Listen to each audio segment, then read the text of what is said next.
Eh bien bonjour mes chères skateuses et mes chers skateurs, nous voilà pour une nouvelle vidéo sur YouTube. Je suis pas encore habitué à se faire ce genre d'intro, c'est pas mes bails.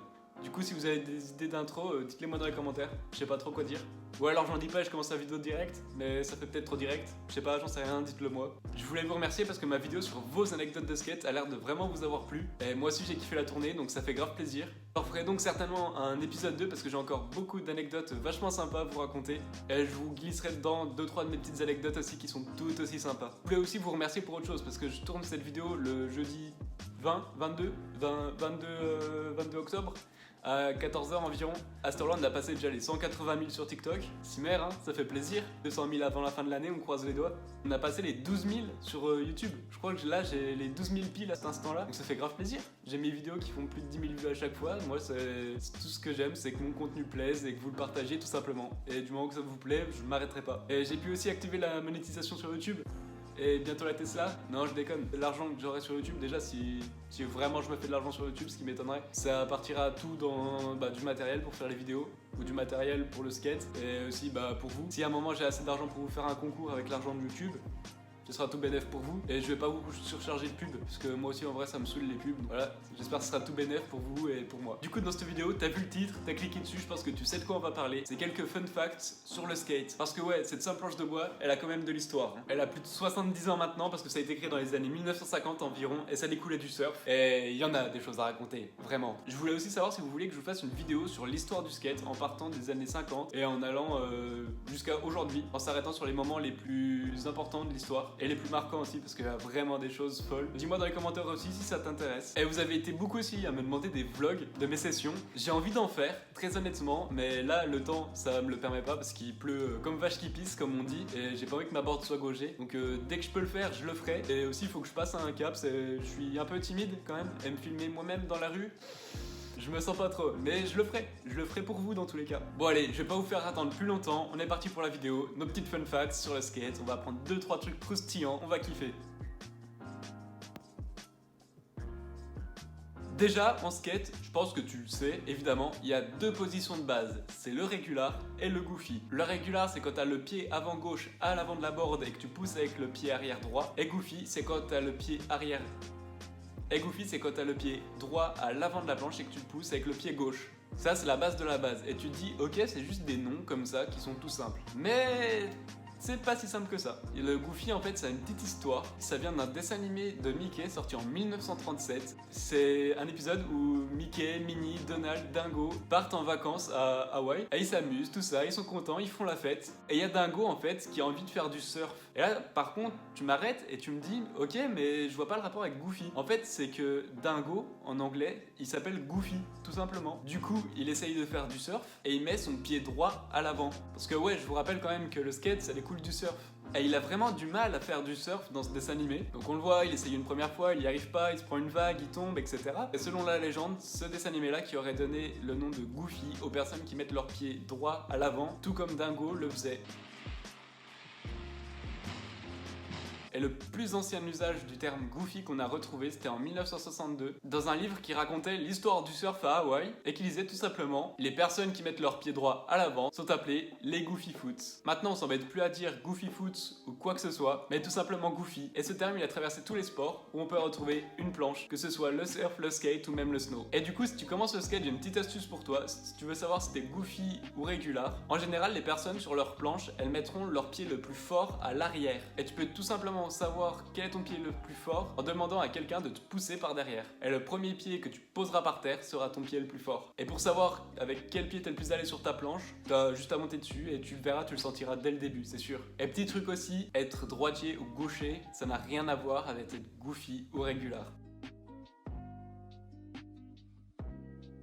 Deuxième petite anecdote, là, on va parler de guerre. Mais tu te dis, la guerre et le skate, qu'est-ce que ça a à faire ensemble? Et bah c'est tout simplement que l'armée américaine a voulu développer le skate dans l'armée, justement. Et dit comme ça, on a l'impression que des soldats avec des skates, on se croit un peu dans Retour vers le futur, je sais pas trop. Alors oui, du coup c'est plus exactement en 1999 que l'armée américaine a voulu développer ça, dans le cadre d'exercices appelés Urban Warriors. Ils voulaient développer le combat en zone urbaine, car ils sentaient vraiment que c'était important de devoir capturer et protéger des villes pendant les guerres. Sauf que le problème de certaines villes, surtout dans les zones de combat, c'est que ce sont généralement des villes très serrées. Ce que je veux dire par là, c'est que les bâtiments sont souvent très serrés entre eux et que c'est vraiment pas facile pour les véhicules armés d'y passer. Par exemple des gros fourgons de transport de troupes ou pour les chars. C'est pour ça qu'ils ont donc voulu développer le skate. Premièrement pour un moyen de déplacement, mais surtout pour pouvoir déclencher des pièges ennemis et pour pouvoir détecter les tirs de sniper. Je pense qu'ils devaient envoyer la planche comme ça, nion, on voit la planche rouler, et peut-être qu'un sniper ennemi prendrait peut-être ça pour un soldat et tirer dessus, et grâce à ça, l'armée américaine saurait où se trouve le sniper. Et la planche, c'est ni plus ni moins une planche street,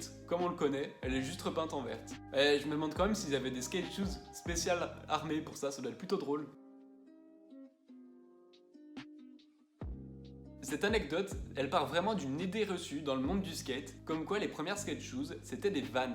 Alors certes, les Vans, c'était les premières skate shoes populaires, mais ce n'était pas vraiment les toutes premières chaussures de skate. Parce que oui, si tu te demandes, dans le skate, c'est toujours mieux d'avoir des chaussures spéciales. Car on a premièrement ce qu'on appelle un grip sur la planche, c'est comme du papier de verre qui nous abîme vraiment énormément les chaussures, et c'est aussi pour nous protéger de tout ce qui est impact. Donc par exemple, pour le grip, on a souvent une bande de caoutchouc en plus ici à l'avant de la chaussure, là où on gratte, et pour les impacts, on a souvent une semelle renforcée. Et ce qui est important aussi, c'est de sentir sa planche sous ses pieds. C'est pour ça que souvent les chaussures de skate ont un fond plutôt fin pour pouvoir sentir la planche.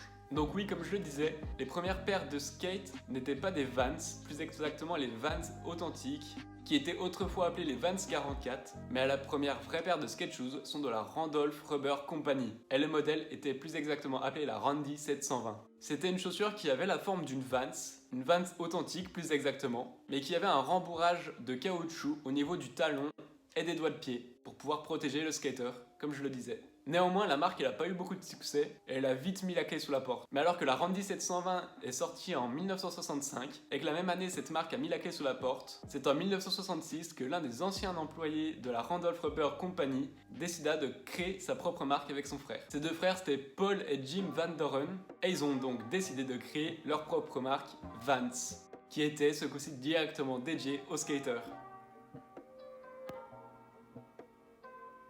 Je suis à peu près sûr que peu importe d'où tu viens dans le monde et où t'es allé, t'as déjà croisé au moins un skater ou un skatepark. Et ouais, c'est normal parce que le skate, c'est vraiment répandu dans le monde entier. Et presque tous les pays et tous les continents ont leur skatepark. Sauf l'Antarctique, bien évidemment. Je vois mal des pingouins sur une planche. Et donc, même la Corée du Nord a son propre skatepark. Il se trouve à Pyongyang, j'espère bien le dire, je suis pas sûr.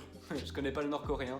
Et il a été ouvert en 2012. Même Kim Jong-un y a mis les pieds. C'est dommage, on n'a pas de vidéo de lui en train de faire du skate, mais ça doit être ultra marrant. T'imagines un dictateur d'un pays comme ça qui fait du skate sur une planche et tout et qui tape une petite zipette? Ça doit être à mourir de rire. Le skatepark, il a ouvert dans le but de développer le sport et l'activité physique dans le pays. Et il est même carrément bien fourni. Il y a des halfpipes, des rampes, quelques modules street.